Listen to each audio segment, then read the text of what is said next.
সুপ্রিয় দর্শক, আসসালামু আলাইকুম। আশা করি সবাই ভালো আছেন।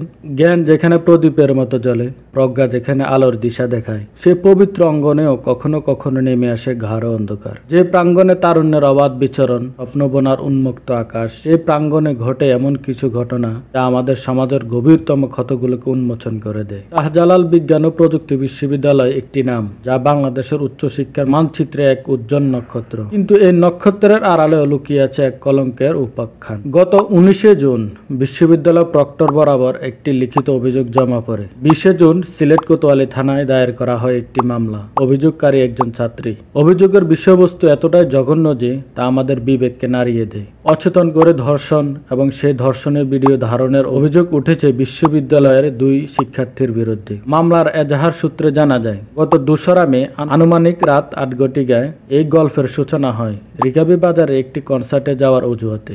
অভিযুক্ত শান্ত আর আদনানের সাথে ভুক্তভোগী ছাত্রীটি যান আখালিয়া খুলিয়াপাড়া এক মেসে। এখানে তাকে দেওয়া হয় এক কোমল পানীয়। হয়তো সেদিন ছাত্রীটি জানতো না এই পানীয় তার জীবনকে এক অন্ধকার খাদের দিকে ঠেলে দিবে। এই পানীয় শুধু তৃষ্ণা নিবারণ ছিল না, ছিল এক পৈশাচিক পরিকল্পনার অংশ। কোমল পানীয় পান করার পর সুবিধ বাজারে পৌঁছানোর আগেই অসুস্থ বোধ করতে শুরু করেন। শরীর অবশ হয়ে আসে, মাথা ঘুরায়। তাকে হলে পৌঁছে দেওয়ার কথা বলে আদনান ও স্বাগত দাস প্রার্থ তাকে পুনরায় ওই মেসে নিয়ে যায়। বিশ্রাম নেবার কথা বলা হয়, কিন্তু সেই বিশ্রাম ছিল এক অমানবিক নির্যাতনের পূর্বাভাস। এজাহার বলছে এখানে আদনান এবং প্রার্থ তাকে ধর্ষণ করেন। ধর্ষণ শুধুমাত্র একটি শব্দ নয়, একটি আত্মাকে ছিন্ন বিচ্ছিন্ন করে দেওয়ার নামান্তর। পরদিন সকালে ঘুম ভাঙলে আদনানের বিছানায় নিজেকে আবিষ্কার করে ওই ছাত্রী। তার পৃথিবীর জন্য মুহূর্তে পাল্টে যায়। যখন সে কান্নার চেষ্টা করে, শান্ত আর আদনান তাকে মারধর করতে উদ্যত হন। প্রাণ বাঁচাতে দ্রুত হলে ফিরে যান সেই ছাত্রী। যাওয়ার সময় আদনানের শেষ কথা ছিল, ঘটনা কাউকে বললে তোরই ক্ষতি হবে। এই হুমকি, এই ভয় নতুন অধ্যায়ের সূচনা করে। কিন্তু এই গল্পের শেষ এখানে নয়। ঘটনার পরের দিন সন্ধ্যায় স্বাগত দাস প্রার্থ তার ব্যক্তিগত মোবাইল ফোনে হোয়াটসঅ্যাপ থেকে ওই তরুণীকে পাঠায় কিছু ছবি ও ভিডিও ক্লিপ। সাথে ছিল এক শীতল হুমকি, যদি তুমি আমার বা আদনানের বিষয়ে কারো কাছে কোনো অভিযোগ করো, তাহলে তোমার এসব ছবি ভিডিও সোশ্যাল মিডিয়ায় ছড়িয়ে দেওয়া হবে। এই সাইবার নির্যাতন, এই মানসিক অত্যাচার নতুন করে তার আত্মাকে ক্ষত বিক্ষত করে। ব্যক্তিগত মুহূর্তগুলোকে অস্ত্রের মতন ব্যবহার করে তাকে নীরব করে রাখার চেষ্টা চলে। 18 জুন আবারও সেই 2 নরপিশাচের মুখোমুখি হন তিনি ক্যাম্পাসে। তাদের মুখে এক ধরনের বিজয়ের হাসি। তারা বলে, তোমার ভিডিও ক্লিপ ও ছবি আমাদের কাছে আছে, এখন থেকে তুমি নিয়মিত আমাদের মেসে যাবে।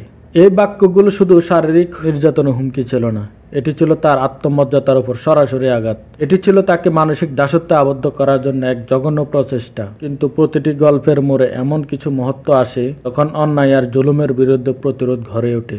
দীর্ঘ নীরবতার পর ভুক্তভোগী ছাত্রীটি শেষ পর্যন্ত রুখে দাঁড়িয়েছেন। তিনি সাহস করে আইন ও বিশ্ববিদ্যালয়ের শরণাপন্ন হয়েছেন। এই ঘটনা শুধু একটি বিশ্ববিদ্যালয় বিচ্ছিন্ন অপরাধ নয়, এটি আমাদের সমাজের সেই অন্ধকার দিককে তুলে ধরে যেখানে ক্ষমতার অপব্যবহার, বিকৃত মানসিকতা আর নারীর প্রতি অসম্মান বাসা বেঁধেছে। এই মামলা, এই অভিযোগ একটি দৃষ্টান্ত স্থাপন করুক, বিচার নিশ্চিত হোক, কারণ বিচারহীনতার সংস্কৃতি একটি সমাজকে পচিয়ে দেয়। শাহজালাল বিজ্ঞান ও প্রযুক্তি বিশ্ববিদ্যালয়ের এই কলঙ্কিত অধ্যায় থেকে আমাদের শিক্ষা নিতে হবে।